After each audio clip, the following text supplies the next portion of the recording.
সাধারণ ইব্রাহিম থেকে ঢাকার ত্রাস প্রিন্স বনে যায় সে।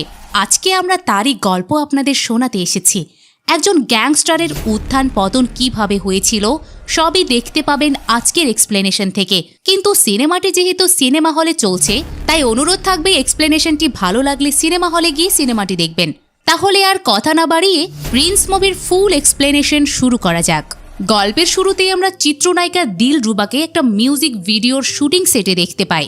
এমন সময় একটা কল আসলে দিলরুবাকে যেন ইতস্তত বোধ করতে দেখা যায়। একসময় শুটিং প্যাক আপ করে চলেই যায়। এরপর সিন শিফট করে দেখানো হয় জেলখানা।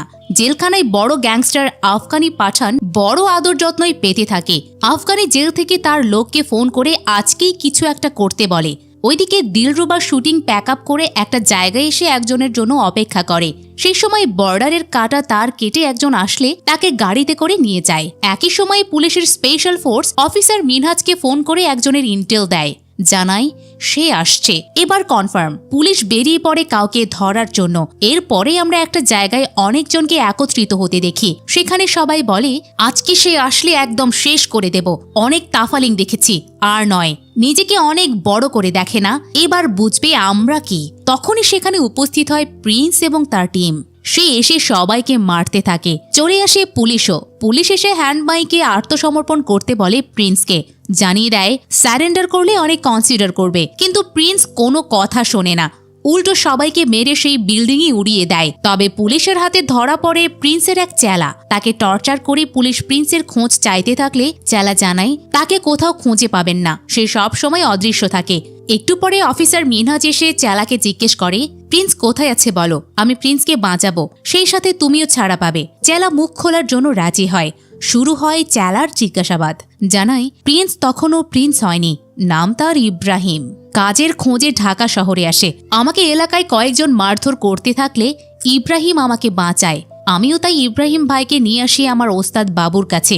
ওস্তাদের একটা বোন ছিল, তার নাম দিলরুবা। এই দিলরুবাকেই আমরা শুরুতে নায়িকা হিসেবে দেখেছিলাম। সেই দিলরুবাকে দেখে ভাই যেন চোখই সরাতে পারছিল না। প্রথম দেখায় প্রেমে পড়ার ব্যাপারটা আর কি। তো দিলরুবা তখন নায়িকা হয়ে ওঠেনি, একটা বারে বার ডান্সার হিসেবে কাজ করত। ইব্রাহিম সেই বারেই ছোটখাটো একটা কাজ নেয়। তো বারে দিলরুবা একদিন নাচতে থাকলে কয়েকজন বখাটে দিলরুবাকে উত্ত্যক্ত করে। ইব্রাহিম তা দেখে সহ্য করতে পারে না, তাই সবাইকে মারতে থাকে। এতে ইব্রাহিমকে পুলিশ ধরে নিয়ে যায় থানাতে, কারণ বড় এক নেতার ছেলেকে বারে মেরেছিল সে। যেহেতু বড় নেতার ছেলেকে মেরেছে, তাই পুলিশ ইব্রাহিমকে অনেক মেরে কোর্টে চালান দেয়। ইব্রাহিমের জেল হয়। মার খেয়ে ইব্রাহিম জেলে কাঁপতে থাকলে নজরে আসে পুরান ঢাকার ত্রাস গোপালের। গোপাল যখন জানতে পারে বড় নেতাকে মেরে ইব্রাহিম জেলে এসেছে, তখন অনেক খুশি হয় গোপাল। ইব্রাহিমের অনেক খাতির যত্ন করতে থাকে। আসলে গোপাল ইব্রাহিমকে দেখে শুরুতেই বুঝে গিয়েছিল ইব্রাহিম আসলে সাধারণ কেউ নয়, তার মধ্যে কিছু একটা ব্যাপার আছে। তাই গোপাল ইব্রাহিমকে বোঝায় যার ক্ষমতা নেই সে এই দুনিয়াতে টিকতে পারবে না, এই দুনিয়া চালায় আন্ডারওয়ার্ল্ড। গোপাল ইব্রাহিমকে আরো বোঝায় তুই যদি একবার হিংস্র হয়ে যাস তাহলে তোকে আর কেউই আটকাতে পারবে না।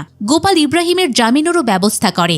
ইব্রাহিম এতে খুশি হয়ে যায়। কিন্তু গোপাল ইব্রাহিমকে বাইরে থাকা দুইটা বিদেশি কবুতর সামলানোর নির্দেশ দেয়। ইব্রাহিম বিদেশি কবুতর সম্পর্কে কিছু বুঝতে না পারলেও জানিয়ে দেয় সে সামলাবে। ইব্রাহিম জেল থেকে বাইরে আসলে দিলরুবা ইব্রাহিমকে রিসিভ করে। ইব্রাহিম উত্ত্যক্তকারীদের দেখে নিতে চাইলে দিলরুবা জানায় কাউকে কিচ্ছু করতে হবে না। এরপর ইব্রাহিম সহ দিলরুবার ভাই বাবু ওস্তাদ আসে বিদেশি কবুতরের খোঁজে। কবুতর দুইটা আসলে ছিল দুইটা বিদেশি পিস্তল। পিস্তল পেয়ে বাবু ওস্তাদ বেশ খুশি হয়। এর মধ্যে গোপাল জেল থেকে ছাড়া পায়, কিন্তু তার দুই পিস্তলের সে খোঁজ পায় না, কারণ দুজন এসে বাবু ওস্তাদকে দিলরুবার সামনেই মেরে পিস্তল দুইটা নিয়ে চলে যায়। দিলরুবা নিজের ভাইয়ের মৃত্যু চোখের সামনে দেখে কান্নায় ভেঙে পড়ে। তবে সে কিছু করতে পারে না। যেহেতু গোপাল তার এক লোককে হারিয়ে ফেলেছে, তাই বাকি লোকদের নিয়ে আসে নিজ বাড়িতে। ইব্রাহিমকেও নিয়ে আসে বাড়িতে। ইব্রাহিম আবার গোপালের কাছে দিলরুবার খোঁজ চায়, কারণ দিলরুবাকে সে খুঁজে পাচ্ছে না। গোপাল জানায় ব্যাপারটা আমি দেখছি। এরপর গোপাল তার গ্যাংয়ের মান্নান, নূর, তালেব সহ অনেকের সাথে পরিচয় করিয়ে দেয় ইব্রাহিমকে। পরের দিন যারা বাবু ওস্তাদকে মেরেছিল তারা দুই পিস্তল গোপালের কাছেই বিক্রি করতে আসে। কিন্তু গোপাল পিস্তলের গায়ে জি লেখা দেখে বুঝতে পারে পিস্তল দুটা তারই ছিল, জিতে তার নাম। গোপাল বুঝতেও পারে বাবু ওস্তাদকে তারাই মেরেছে, তাই তাদেরকে লক্ষ্য করে গুলি চালাতে থাকে। এবার শুরু হয় গ্যাং ওয়ার। ইব্রাহিমও দুজনের পেছনে লাগে। একসময় ধরে জিজ্ঞেস করে দিলরুবা কোথায়। তারা জানায় দিলরুবা কোথায় আমরা জানি না। ইব্রাহিম ব্যাপারটা নিতে পারে না, রেগে গিয়ে তাদের গুলি করে মেরেই ফেলে। ইব্রাহিম যাদের মারে তাদের দুজনের একজন আবার ছিল এলাকার কমিশনারের ছেলে, তাই পুলিশ সহ এলাকার সব গ্যাংস্টার ইব্রাহিমকে খোঁজা শুরু করে। এখান থেকেই শুরু হয় ইব্রাহিম ওরফে প্রিন্সের উত্থান। ইব্রাহিম আন্ডারগ্রাউন্ড হয়ে যায়। গোপাল আন্ডারগ্রাউন্ডে ইব্রাহিমকে দিতে থাকে গ্যাংস্টারের ট্রেনিং। গোপাল ট্রেনিং দেওয়ার মাঝে ইব্রাহিমকে জানায়, আমি আফগানি পাঠানের হয়ে কাজ করি। সে পুরান ঢাকার সবচেয়ে বড় গ্যাংস্টার, কিন্তু একদিনেই কিন্তু সে আন্ডারওয়ার্ল্ড ডন হয়ে ওঠেনি। তুইও পরিশ্রম কর, এমন গ্যাংস্টার হতে পারবি। কথাগুলো ইব্রাহিমকে উজ্জীবিত করে। এবার কেটে যায় 6 মাস। একদিন আফগানির আস্তানায় পুলিশ রেড দেয়। পুলিশ এসে আফগানির সব লোকদের মেরে ফেলে। আফগানিও যখন প্রায় ধরা খেতেই বসেছিল, তখন ইব্রাহিম এসে হাজির হয়। সব পুলিশদের মেরে ইব্রাহিম আফগানিকে রক্ষা করে। যার আন্ডারে এই রেড দেওয়া হয়েছিল, আফগানি সেই পুলিশকে ধরে নির্মমভাবে সবার সামনে হত্যা করে। এরপর ইব্রাহিমকে দেখে আফগানি বলে, কে তুই? এভাবে হাজির হয়ে আমাকে বাঁচালি? তুই তো আসলে সাধারণ কেউ না, তুই হচ্ছিস একজন প্রিন্স। এখন থেকে তোর নাম দিলাম আমি প্রিন্স। ঠিক এখান থেকেই ইব্রাহিম হয়ে যায় প্রিন্স। তাই আমরাও এখন থেকে ইব্রাহিমকে প্রিন্স বলেই ডাকবো। এতগুলো পুলিশ মারাই প্রিন্সকে আবারও পুলিশ খুঁজতে থাকে, তাই প্রিন্সকে আন্ডারগ্রাউন্ড হতে হয়। প্রিন্স নতুন এলাকায় এসে বাসা ভাড়া নেয়। গোপাল ফোন করে প্রিন্সকে সাবধানে থাকতে বলে, সাথে জানাই আফগানে আগামীকাল আমাদের দেখা করতে বলেছে। প্রিন্স তখন ফোনে গোপালকে জানায়, আফগানি একা এলাকার ভাগ পাবে না, আমাদেরও দিতে হবে। সেটা আগামীকাল আপনি আফগানিকে জানিয়ে দেবেন। গোপাল বলে, এই ব্যাপারটা পরে দেখছি। প্রিন্স যে বাসায় ভাড়া থাকে সেই বাসার উপরতলায় বাড়িওয়ালার সাথে থাকতো মেয়ে সোনিয়া। প্রথম দেখাতেই প্রিন্স এবং সোনিয়া দুজনের বেশ ভালো নজরে আসে। পরের দিন গোপাল প্রিন্সকে নিয়ে আসে আফগানির কাছে। আফগানি প্রিন্সকে দেখে খুশি হয়, তার অন্যান্য সব গ্যাংস্টারের সাথে পরিচয় করিয়ে দেয়। প্রিন্স তখন আফগানির সাথে হাত মেলাতে চাইলে আফগানি হাত মেলায় না। ব্যাপারটা ভালো লাগে না প্রিন্সের। এরপর আফগানি গোপালকে 20 লাখ টাকা দেয়। নিজের গোলাম বানানোর জন্য সে এমনটা করেছে, কিন্তু গোপাল টাকার বদলে কিছু এলাকা নিজে দেখতে চায়। এতে আফগানির ছেলে অনেক রেগে যায় গোপালের ওপরে। মারতে চাইলে আফগানি তার ছেলেকে আটকায়। এরপর আফগানিও অপমান করতে থাকে গোপালকে, দেখাতে বলে ডাক্তার, আর জানাই সবাইকে দিয়ে সব কাজ হয় না। প্রিন্স এসব শুধু বিরক্তের সাথে দেখে। বাইরে এসে প্রিন্স গোপালকে বলে, এই আফগানি সহজে কিছু দেওয়ার মতো লোক না, তবে সময় হয়েছে নিজেদের দেখিয়ে দেওয়ার।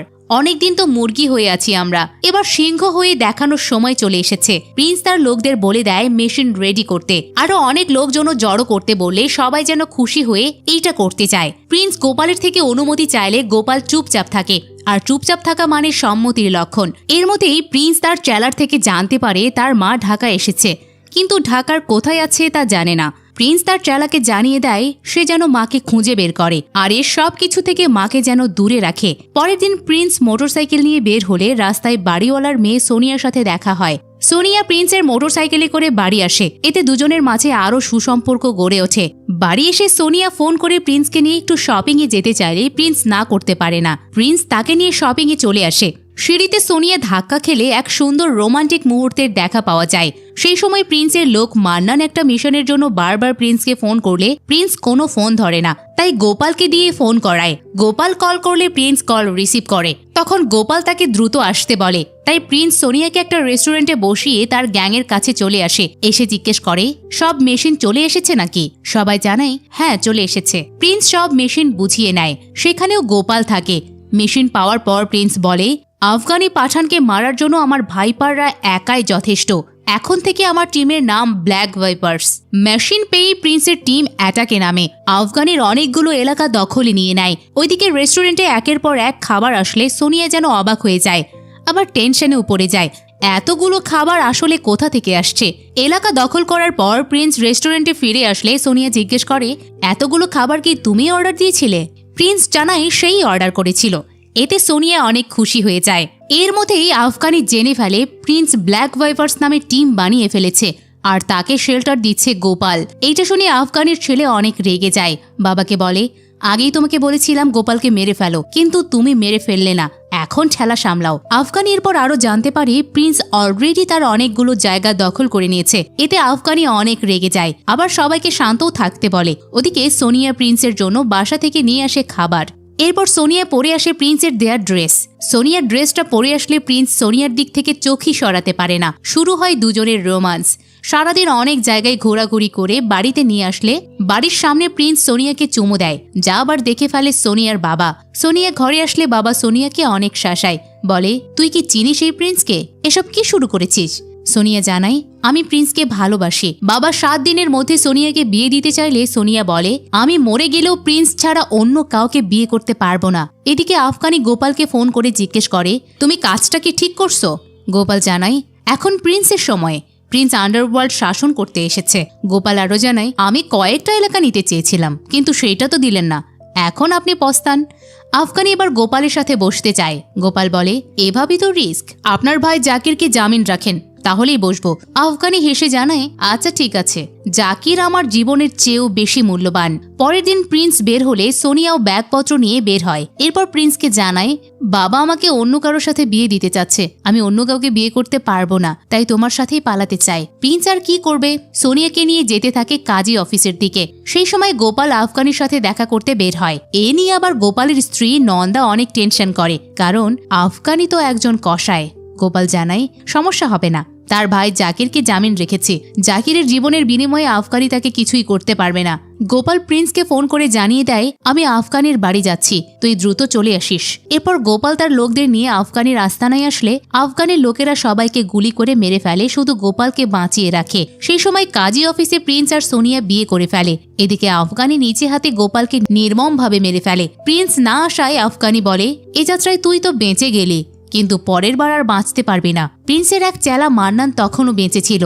আফগানি তাকে দিয়ে ভাই জাকিরকে ফোন করিয়ে ছাড়িয়ে নেয়। মান্নানকে দিয়ে একটা কাজ করিয়ে নেয়, মান্নানকে না মেরে আফগানি তাকে ছেড়ে দেয়। অন্যদিকে রাস্তায় গোপালের স্ত্রী সন্তানের উপরে আফগানির লোকেরা গুলি চালালে সন্তান মারা যায়। নন্দা তখন পাল্টা গুলি চালানোতে বেঁচে যায়। রাতে প্রিন্স সোনিয়ার সাথে বাসর ঘরে ভালোবাসার কথা জানাতে থাকলে একটা কল আসে, আর এই কলে প্রিন্সের জীবন যেন ওলট পালট হয়ে যায়। প্রিন্স জানতে পারে গোপাল সহ কাছের অনেক লোককে মেরে ফেলেছে আফগানি। প্রিন্স ছুটে আসে গোপালের বাসায়, এসে শুধু নিথর দেহই দেখতে পায়। মান্নান জানায়, অনেক নির্মমভাবে মারা হয়েছে। প্রিন্স এবার প্রচন্ড রেগে যায় মান্নানের ওপর, কেন সে আফগানিকে কিছু না করে এখনো বেঁচে আছে। প্রিন্স এবার আফগানির ওপরে প্রচন্ড রেগে যায়, জানিয়ে দেয় আফগানিকে ধ্বংস করেই সে শান্ত হবে। প্রিন্স এরপর সোনিয়া আর গোপালের ওয়াইফ নন্দাকে নিয়ে নতুন জায়গায় আসে। সেখানে প্রিন্স সোনিয়াকে জানায়, আমাকে যে বড় করেছে, ব্যবসায় পার্টনার হিসেবে রেখেছে, তাকে প্রতিপক্ষ মেরে ফেলেছে, তাই তোমাদের এখন এখানে থাকতে হবে। আমি এর প্রতিশোধ নিয়েই শান্ত হব। বৌদি তখন প্রিন্সকে জানায়, তুমি একা না, আমিও আছি তোমার সাথে, তুমি নিজেকে কখনো একা ভেবো না। প্রিন্স এরপর শুরু করে দেয় তার খেলা। এক এক করে অনেক আফগানি লোকদের মেরে ফেলে আর টাকা ছিনিয়ে নেয়। আফগানি এজন্য পুলিশকে ডেকে বলে, আপনাদের এত টাকা দিয়ে রাখি আর আপনারা প্রিন্সকে ধরতে পারছেন না। পুলিশ জানায়, প্রিন্স কোথায় থাকে তা আমরা কেউই জানি না। আফগানি এরপর তার ছেলেকে নির্দেশ দেয় প্রিন্সের কাছের লোককে ধরে আনতে। প্রিন্স এই পর্যায়ে দেখা করতে আসে তার মায়ের সাথে, কিন্তু বেশিক্ষণ থাকে না, দেখেই চলে যায়। অন্যদিকে তখন পুলিশ অ্যারেস্ট করে নিয়ে আসে প্রিন্সের ওয়াইফ সোনিয়াকে। নন্দা তখন বাধা দিলেও নন্দাকেও অ্যারেস্ট করে থানায় নিয়ে আসে। কোর্টে চালান দেয় তাদের। কোর্টে বিপক্ষ লয়ারের কাছ থেকে সোনিয়া প্রথমবার জানতে পারে প্রিন্স একজন গ্যাংস্টার। অনেক মানুষকেও সে মেরেছে। পুলিশ প্রিন্সকে তন্ন তন্ন করে খুঁজছে। লয়ার সোনিয়া এবং গোপালের ওয়াইফ নন্দার 4 দিনের রিমান্ড চাই প্রিন্সের খোঁজ বের করে নিয়ে আসার জন্য। এদিকে সোনিয়া প্রিন্সের সম্পর্কে সব জেনে একদম স্তব্ধ হয়ে যায়, মনও খারাপ করে। আফগানি এরপর প্রিন্সকে কল করে বলে, তুই আমার সাথে মিটিংয়ে বস, আমি সোনিয়ার জামিনের ব্যবস্থা করছি। প্রিন্স বলে, গোপালের মতো আমাকেও মারার প্ল্যান করছিস না? আফগানি হেসে বলে, আরে না, শুধু ভাবিকে জেল থেকে বের করে নিয়ে আসতে চাইছি। প্রিন্স এবার নন্দা বৌদিকেও জামিন করাতে বললে আফগান জানায়, ওকে বের করা যাবে না, খুনির ওয়াইফ বলে কথা। আফগানি এরপর মিটিং এর জন্য তার বাড়িতে আসতে বলে প্রিন্সকে। সোনিয়া জামিন পেয়ে বের হলে প্রিন্স সোনিয়াকে বলে, তুমি তো এখন আমার সম্পর্কে সবকিছু জানো, কিন্তু আমি তোমাকে ভালোবাসি, এজন্য সব সত্য আড়াল করে তোমাকে বিয়ে করেছি। তার কাছে ক্ষমাও চায় প্রিন্স। সবকিছু শুনে সোনিয়া প্রিন্সকে মাফ করে দেয়, সাথে বলে, যাদের জন্য আমি জেলে গিয়েছি তাদেরকে তুমি ছাড়বে না। প্রিন্স তখন যেন শুধু আগুনের মতো জ্বলতে থাকে। পরের দিন আফগানি তার বাড়িতে এক মজলিসের ব্যবস্থা করে। এতে অনেক মানুষের সমাগম হয়। এই মজলিস মূলত প্রিন্সের জন্য। প্রিন্সকে আজ মেরে সবার সাথে আনন্দ ভাগাভাগি করবে। একটু পরে প্রিন্স হাজির হয় এক পিয়ানো নিয়ে। সেই পিয়ানো নিয়ে গাড়ি থেকে নামলে আফগানি সহ সবাই হাসতে থাকে, কিন্তু এই হাসি একটু পরেই দুঃখে পরিণত হয়। পিয়ানোটা আসলে একটা মেশিন গান। প্রিন্স পিয়ানোকে এক মেশিন গানে রূপান্তর করে সবাইকে নির্বিচারে মারতে থাকে। আফগানি মেশিন গানের গোলার ফুলকি দেখে ভয়ে সেখান থেকে পালিয়ে যায়। প্রিন্স এরপর আফগানির বাড়ি সহ সব কিছু ধ্বংস করে ফেলে। এরপর পুরো ঢাকা প্রিন্স নিজের করে নেয়। এদিকে পুলিশের স্পেশাল ফোর্সকে এক ঊর্ধ্বতন কর্মকর্তা আন্ডারগ্রাউন্ড নিজেদের করে নেওয়ার নির্দেশ দেয়। আর এর সব কিছুর দায়িত্ব দেওয়া হয় অফিসার মিনহাজকে। মিনহাজ এই মিশনটা দেয় জুলফিকারকে। এই জুলফিকারের ভাই হচ্ছে ইব্রাহিম তথা প্রিন্স। তাই মিনহাজ প্রিন্সকে ধরার জন্য জুলফিকারকে দায়িত্ব দেয়, কারণ সে তার ভাই সম্পর্কে সবার চেয়ে ভালো জানে। আবার মিনহাজ বলে, তোমার ভাইকে তুমি ধরবে তো? জুলফিকার জানায়, সন্ত্রাসী কখনো ভাই হয় না। মিনহাজ প্রিন্সের হিংস্র হয়ে ওঠার কারণ জানতে চাইলে জুলফিকার জানায়, আমরা মধ্যবিত্ত পরিবারের, সবকিছুই ঠিকঠাকই চলছিল। প্রিন্সের আসল নাম ইব্রাহিম। সে একজনকে ভালোবাসতো, কিন্তু তাকে অ্যাসিড ছুঁড়ে মারে একজন। ইব্রাহিম তাই সবার সামনে সেই লোককে ফাঁসিতে ঝুলিয়ে মেরে ফেলে। এরপর নিজেকে বাঁচাতে ঢাকায় চলে আসে। এরপর কি হয় তা তো তোমরা দেখছোই। প্রিন্সকে এরপর গ্যাংস্টারের সাথে বসতে দেখা যায়। সেখানে প্রিন্সের বিপরীতে একজন কথা বললে প্রিন্স তাকে গুলি করে মারে। এরপর জানায়, আন্ডারওয়ার্ল্ড এখন আমার ইশারায় চলবে। এতে আমার সাথে যে চলবে তার জন্য মিষ্টি, আর যে আমার শত্রুর সাথে চলবে তার জন্য বুলেট বৃষ্টি। এই পর্যায়ে আবার আমরা দিলরুবাকে দেখতে পাই। দিলরুবা এখন বড় নায়িকা। পুলিশ চিত্রনায়িকা দিলরুবাকে প্রিন্সের ব্যাপারে জিজ্ঞাসাবাদের জন্য থানায় নিয়ে আসে। এরপর প্রিন্স কোথায় আছে তা জানতে চাইলে দিলরুবা জানায় সে জানে না, কিন্তু পরবর্তীতে প্রিন্স এবং দিলরুবাকে একসাথেই দেখা করতে দেখা যায়। প্রিন্স জানায়, সেদিন তোমাদের বাড়ির সামনে গিয়ে দেখি তোমার ভাইয়ের লাশ, কিন্তু তুমি কোথাও নেই। দিলরুবা বলে, আমার সামনে আমার ভাইকে মারা হয়েছে, আমি শুধু চেয়ে চেয়ে দেখছিলাম, কিছুই বলতে পারিনি। প্রিন্স বলে, তোমাকে আমি অনেক খুঁজেছি কিন্তু কোথাও খুঁজে পাইনি। দিলরুবা বলে, আমি কিন্তু তোমাকে চোখে চোখেই রাখছিলাম। একটু পরে প্রিন্সের চেলা ফোন করে পরের দিনের মিশনের কথা বলে প্রিন্সকে। তখন দিলরুবা জানায়, আমার আগামীকাল বার্থডে, তোমার কিন্তু আসতেই হবে। পরের দিন প্রিন্স চলে আসে দিলরুবার বাড়িতে। দিলরুবা এতে খুশি হয়। প্রিন্স দিলরুবাকে উপহার দেয় একটা নেকলেস। দুজন একসাথে বার্থডে কেক কাটে। এরপর দুজন যখন রোমান্সের দিকে ধাবিত হয়, তখনই প্রিন্স পিছিয়ে আসে। মনে পড়ে যায় ওয়াইফ সোনিয়ার কথা। প্রিন্সকে এরপর ডাকে নেতা আজাদ। আজাদ প্রিন্সকে জানায়, শুধু তাকে যেন নির্বাচনে জয়লাভ করিয়ে দেয়। একবার যদি নির্বাচনে জিতে যায় তাহলে স্বরাষ্ট্রমন্ত্রী হবে, হলে নির্বিঘ্নে সকল কাজ সে প্রিন্সকে করতে দেবে। প্রিন্স জানায় সে আছে। এরপর আজাদের নির্বাচনী প্রচারণায় অংশ নেয় প্রিন্স। চলে আসে ভোটের দিন। প্রিন্সের লোকজন সব কেন্দ্র দখল করে ফেলে। এতে আজাদ বিপুল ভোটে জয়লাভ করে। দিলরুবা অভিনন্দন জানাতে আসে আজাদকে। এরপর সবাই একসাথে পার্টি করে। পার্টিতে একসাথে নাচে প্রিন্স, দিলরুবা। মান্নান ঠিক এরপরে এক বিশাল গন্ডগোল পাকিয়ে ফেলে। সে সোনিয়া ভাবিকে বলে, নায়িকা দিলরুবা টিভিতে যত সুন্দর বাস্তবে তত সুন্দর নয়, ভাইয়ের সাথে দেখেছি। এতে সোনিয়া মনে করে নায়িকা দিলরুবার সাথে প্রিন্সের সম্পর্ক আছে, এজন্য প্রিন্স তাকে আর সময় দেয় না। তাই জিজ্ঞেস করে, ওই নায়িকার সাথে প্রিন্সের কি সম্পর্ক? মান্নান, নন্দা বৌদি সবাই ব্যাপারটা এড়িয়ে যায়। নির্বাচনের পর এমপি আজাদ পাল্টি নেয়। এলাকার কমিশনার প্রিন্সের এলাকা দখল করতে থাকে। এ নিয়ে প্রিন্সের লোকদের সাথে কথা কাটাকাটি হয়। নেতার এমন পোল্ট্রি খাওয়ার ব্যাপারটা নিয়ে প্রিন্স চিন্তা করতে থাকলে সোনিয়া এসে প্রিন্সকে বলে, নায়িকা দিলরুবার সাথে তোমার কি সম্পর্ক? প্রিন্স জানায়, নায়িকার সাথে আমার পরিচয় আছে ঠিকই, কিন্তু কোনো সম্পর্ক নেই। তবুও সোনিয়া কথাগুলোকে স্বাভাবিকভাবে নেয় না। প্রিন্স আর কোনো কিছু না বলে সোজা চলে আসে আজাদের অফিসে। আজাদ পোল্ট্রি নেওয়ায় প্রিন্স এসে আজাদের উপর রাগ দেখাতে থাকলে প্রিন্স দেখতে পায় সেখানে আফগানি উপস্থিত আছে। আফগানি তখন শোনাতে থাকে তার কথার ফুলঝুরি। বলে, আমি তো এখন জেলে, তারপরও ও বাইরে, তাহলে বোঝ খেলা কোন দিকে চলে গিয়েছে। এমন সময় কমিশনার আসলে প্রিন্সের সাথে কমিশনারের কথা কাটাকাটি শুরু হয়। প্রিন্স একসময় পিস্তল ধরে কমিশনারের বুকে। আজাদ কোনো মতে প্রিন্সকে সামলিয়ে তার অফিস থেকে পাঠিয়ে দেয়, কিন্তু কমিশনারের মাথা ঠিকই গরম হয়ে যায়। তাই সে এলাকার গ্যাংস্টার এবং পুলিশদের নির্দেশ দেয় প্রিন্সকে একদম শেষ করে দিতে। কিন্তু প্রিন্সের লোক উল্টো কমিশনারকেই পরবর্তীতে বাড়ির সামনে গুলি করে মেরে ফেলে। পুলিশ প্রিন্সের লোকদেরও ধরতে থাকে, মারতে থাকে। এমন সময় দিলরুবা প্রিন্সকে বর্ডার পার করিয়ে দেয়, যেটা আমরা মুভির শুরুতে দেখেছিলাম। ওই কাঁটা তার কেটে আসলে তখন দিলরুবার কাছে প্রিন্সই এসেছিল।